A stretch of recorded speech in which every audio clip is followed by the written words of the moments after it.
आज आपल्यासोबत आहेत सौरभ नवले, सातारा वॉरियर्सचे कर्णधार आणि player of the match. Saurabh, खूप खूप अभिनंदन. पहिला विक्ट्री आहे तुमची सीझनची. काय फिलिंग्स आहेत ड्रेसिंग रूम मध्ये?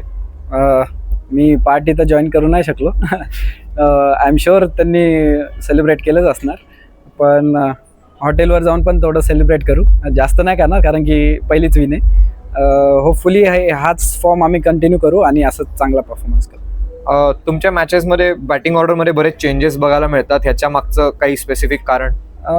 तसं बघायला गेलं तर ही आमची नवीन टीम आहे, कारण की ह्याच वर्षी पहिल्यांदा खेळते. कारण आणि बाकी टीम ॲज कम्पेअर टू बाकी टीम्स त्यांचा हे तिसरं वर्ष आहे आणि त्यांचं जास्त मेजर चेंजेस नाही आहेत त्यांच्या टीममध्ये.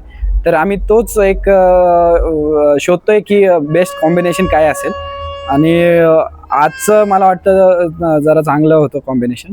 सो हेच आता हळूहळू सगळ्या गोष्टी ॲड होत आहेत आणि परफॉर्मन्स पण चांगला होता. आणि शेवटचा प्रश्न म्हणजे, एक विकेट किपर असताना अशा टेन्स मॅचेसमध्ये बॉलर सोबत कम्युनिकेट करणं किती सोपं किती अवघड असतं, याच्याबद्दल सांग थोडं. थोडं अवघड मी बोलेल, कारण की मी एकदम अपोजिट एंडला असतो आणि बॉलर एक लांब असतो माझ्यापेक्षा, आणि थोडं क्राऊड असतो, DJ असतो, आवाज असतो, तर आवाज नाही जात. तर अशा वेळेस माझे टीममेट्स पण मला हेल्प करतात. मी इशाऱ्यामध्ये जेवढं काही जमेल तेवढं सांगतो त्यांना, आणि ते मेसेज पास ऑन करतात. आणि आपण बघितलं, राजवर्धनला जोरात बॉल लागला, तर त्याच्या पुढे सुद्धा त्यांनी पुढची ओव्हर येऊन टाकली. तर त्याच्या फायटिंग स्पिरिटबद्दल एक काही बोलू शकशील? खूप मोठी गोष्ट आहे मी बोलेल, कारण की तो बॉल मी सगळ्यात जवळून पाहिलेला, खूपच जोरात होता आणि त्यात फ्रीट होती. तर ऑब्व्हियसली बॅट्समन जेवढा जीव आहे तेवढा ओतून मारणारच होता. आणि तो फायटरच आहे, कारण की तो स्वतःला स्टॅलियन बोलतो.